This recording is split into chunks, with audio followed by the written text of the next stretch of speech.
Hello दोस्तों। तो आज हम बात करने वाले हैं परसेंटेज को लेकर। हमने पिछले वीडियो में डिस्कस किया था कि एमपी पुलिस के सिलेबस में मैथ के कौन कौन से टॉपिक्स इंक्लूडेड हैं। तो हम उसी को लेकर एक कदम और आगे बढ़ते हैं। तो इस वीडियो में हम बात करते हैं पहले चैप्टर की या पहले टॉपिक की। तो हमारा पहला टॉपिक था परसेंटेज एंड वेन डायग्राम। तो चलिए हम इसे डिस्कस कर लेते हैं। वैसे आपका जो पूरा का पूरा अर्थमेटिक है, उस अर्थमेटिक का जो बेस है वो आपका परसेंटेज है। आप कह सकते हैं कि परसेंटेज और फ्रैक्शन पूरे की पूरी अर्थमेटिक के पिलर हैं। अगर आपने सही तरीके से परसेंटेज और फ्रैक्शन को समझ लिया तो आई थिंक आपका 70% अर्थमेटिक तो ख़त्म हो जाता है। क्लियर कि अगर आप परसेंटेज और फ्रैक्शन, मैं दोबारा से बोलूँगा, परसेंटेज और फ्रैक्शन, अगर आपने ये दो चीज़ें सही तरीके से समझ ली, इन दो चीज़ों का फंडा अगर आपने सही तरीके से समझ लिया तो मैंने फिर से बोला कि 70% आप अर्थमेटिक ख़त्म कर लेंगे। राइट, ठीक। यहाँ पे देख लेते हैं। तो हमारा जो पहला टॉपिक है परसेंटेज, ठीक है। हमने यहाँ पे दो चीज़ें बोली हैं, परसेंटेज और फ्रैक्शन। क्या बोला? परसेंटेज और फ्रैक्शन। आपको दोनों ही चीज़ें सही तरीके से समझनी है। क्लियर? ठीक है। तो यहाँ पे परसेंटेज को अगर आप समझेंगे तो परसेंटेज को अगर आप दो पोर्शन में परसेंट को अगर आप डिवाइड करते हैं तो यहाँ से अगर आप डिवाइड करते हैं तो एक साइड आप सेंट रखेंगे, एक साइड आप पर रखेंगे। इट मीन्स होता है ईच। पर मतलब ईच, या आप हिंदी में बोलेंगे प्रत्येक। ठीक है, हिंदी में बोलेंगे आप प्रत्येक। क्लियर? और यहाँ जो सेंट वर्ड लिखा रहेगा उसका मतलब होता है 100 या सेंचुरी। तो यहाँ पर जो परसेंटेज बन जाता है वो बन जाता है कि प्रत्येक 100 पर हमारा जो भी एलिमेंट निकल कर आएगा वो आपका परसेंटेज कहलाएगा। क्लियर? दोबारा से, कि हमारा प्रत्येक 100 पर जो भी एलिमेंट निकल कर आएगा हम उसे बोलेंगे परसेंटेज। तो अब परसेंटेज और फ्रैक्शन में रिलेशन क्या होता है ये भी देख लीजिए। पहले तो इसी को समझ लेते हैं। जैसे हमारा लिखा है 20%, फॉर एग्जाम्पल हमने लिखा है 20%। तो इसका मतलब क्या है? इसका मतलब है प्रत्येक 100 पर 20। क्या मतलब है हमारा? प्रत्येक 100 पर 20। क्लियर? सेकेंड अगर हम एग्जाम्पल लेते हैं 25 अगर लेते हैं तो 25%, इसका मतलब 25% का मतलब क्या है? प्रत्येक 100 पर कितना? 25। किस पर? प्रत्येक 100 पर कितना? 25। हमारा क्या कहलाएगा? 25%। क्लियर? ठीक है। अब बात कर लेते हैं हम फ्रैक्शन की, क्योंकि हमने अभी बोला था कि परसेंटेज और फ्रैक्शन दो आपके पिलर होंगे पूरे के पूरे अर्थमेटिक के। और सेकंड थिंग क्या बोली कि अगर आपने परसेंटेज और फ्रैक्शन का फंडा सही से समझ लिया तो आपका समथिंग 70% अर्थमेटिक खत्म हो जाता है। ठीक है। तो सेकंड आपका क्या रहेगा? फ्रैक्शन, मतलब आपका भिन्न। ठीक है। अब फ्रैक्शन को समझते हैं।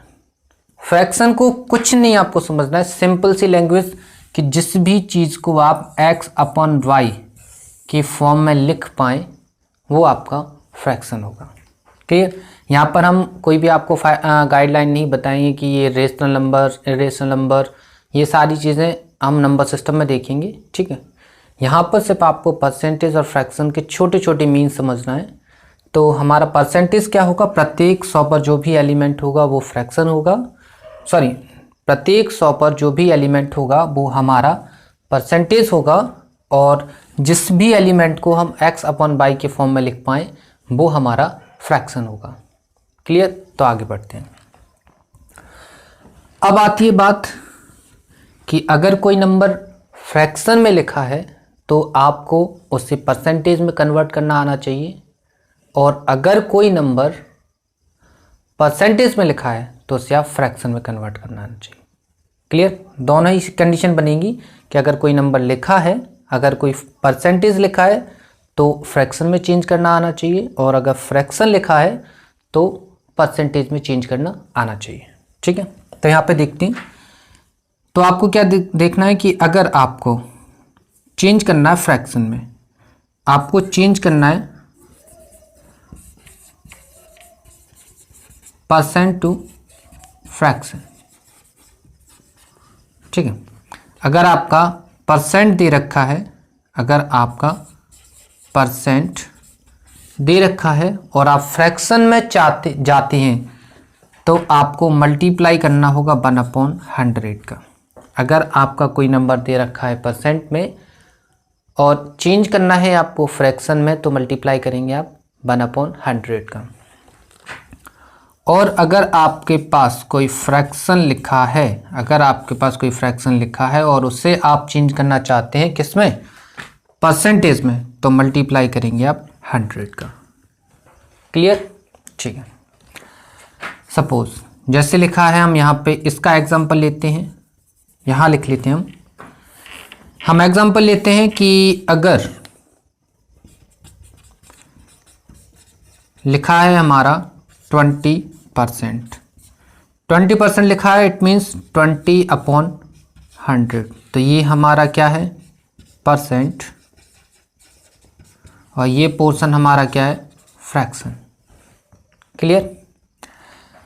अब इसको थोड़ा सा और आगे बढ़ाते हैं, इसको आप नोट कर सकते हैं, फिर देखते हैं हम आगे की ओर। चलिए तो हम आगे की बात कर लेते हैं।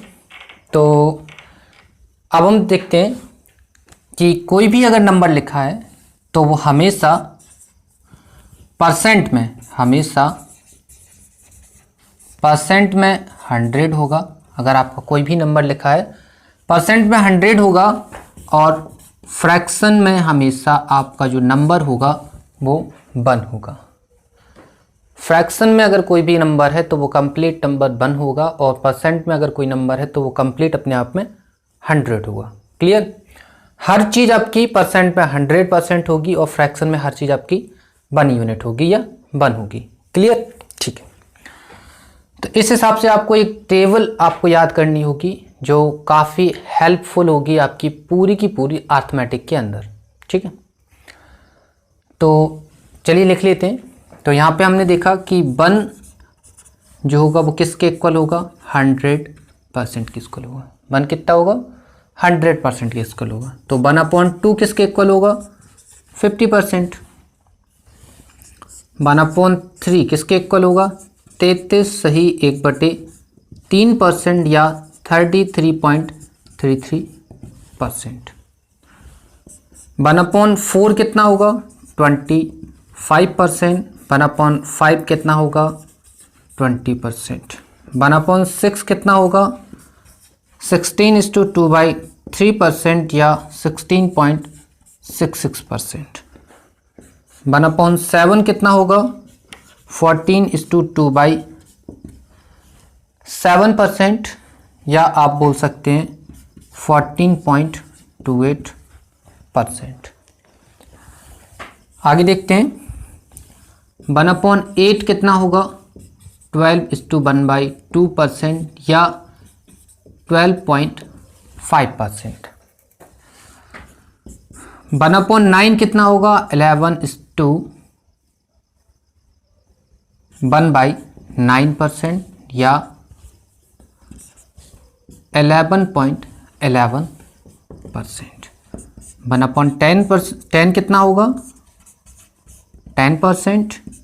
1/11 कितना होगा, 9:1/11%, या आप बोल सकते हैं 9.09%, 9.09%। 1/12 कितना होगा? 1/12 होगा आपका 12 8 जा 96, और कितना बचा 4/12, 2 2 जा 4, 2 3 2 4 जा 4 1 जा 4, यानी कि आपका हुआ 8:1/3%, 8:1/3%। क्लियर? 1/13 कितना होगा? 7/9/13%। और 1/14 कितना होगा? 1/14 होगा 7:1/7%, 7 सही 1/7%।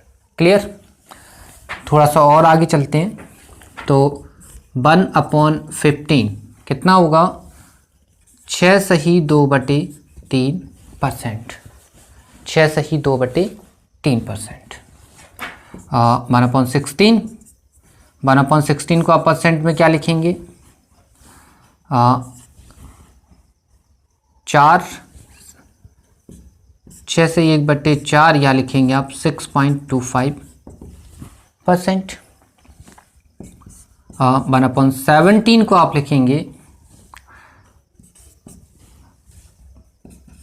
5 सही 15/17%, 5 सही 15/17%। 1/18 आपका रहेगा 18×5 और 10/100/18, मतलब 2 5 जा 10 एंड 2 9 जा 18। तो आप लिखेंगे 5 सही 5/9%, 5 सही 5/9%।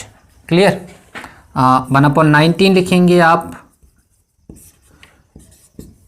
5 सही 5/19%, और 1/20 लिखेंगे आप 5%। क्लियर? इतने सारे फ्रैक्शंस और आपको परसेंटेज आपको याद करना होगा। क्लियर? देखते हैं दोबारा से।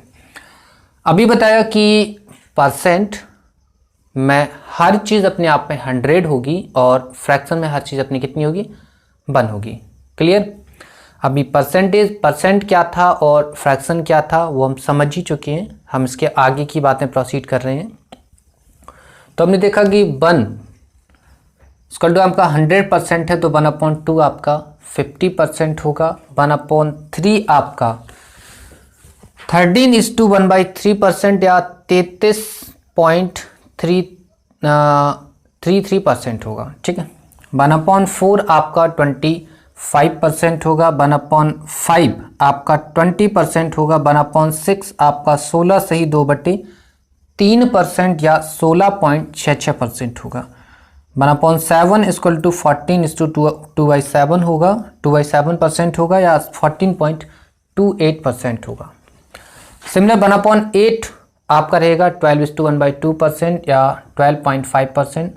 1/9 रहेगा आपका 11 सही 1/9% या 11.11%। 1/10 होगा आपका 10%। 1/11 होगा आपका 9 सही 1/11% या 9.09%। 1/12 होगा 8 सही 1/3%। 1/13 होगा 7 सही 9/13%। 1/14 होगा 7 सही 1/7%। 1/15 होगा आपका 6 सही 2/3% और 1/16 होगा आपका 6 सही 1/4% या 6.25%। 1/17 होगा 5 सही 15/17%। 1/18 होगा 5/9%। 1/19 होगा आपका 5 सही 5/19%। 1/20 होगा आपका 5%। तो आई होप ये सारी आपके जो टेबल है आपने, अगर आप पहली बार पढ़ रहे होंगे तो आपको थोड़ा सा डिफ़िकल्ट लग रहा होगा, बाकी अगर आप पहले पढ़ चुके होंगे, पहले कभी आपने परसेंटेज पढ़ी होगी कहीं पर भी, तो आपको ये टेबल अभी तक लर्न होगी। क्लियर? तो चलते हैं फिर आगे।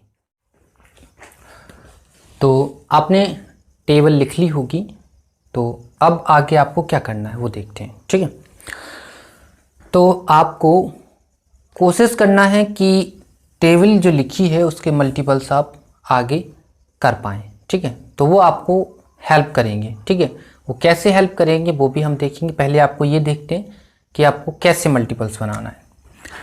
सपोज जैसे आपका लिखा है 1/3, तो आपको पता है क्या होता है 13:1/3%। तो आपको करना क्या है, आपको लिखना है 2/3। कितना इसका 2 टाइम्स, तो इसका 2 टाइम्स कितना होगा 66/2/3%। ठीक है, जैसे आपका लिखा है 1/4, पता है आपको 25%, तो इसका 2/4 कितना होगा 2 टाइम्स, तो इसका 2 टाइम्स कितना होगा 50%। 3/4 इसका कितना है 3 टाइम, तो इसका 3 टाइम कितना होगा 75%। ठीक है, सिमिलर जैसे आपका लिखा है 1/5, या हम लिखते हैं जैसे 1/12 कितना होता है 8:1/3%।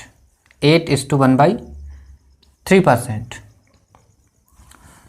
तो आपको लिखना है 2/12, इसका 2 गुना, तो इसका 2 गुना, 8 दूनी 16, 2/16 से ही 2/3%।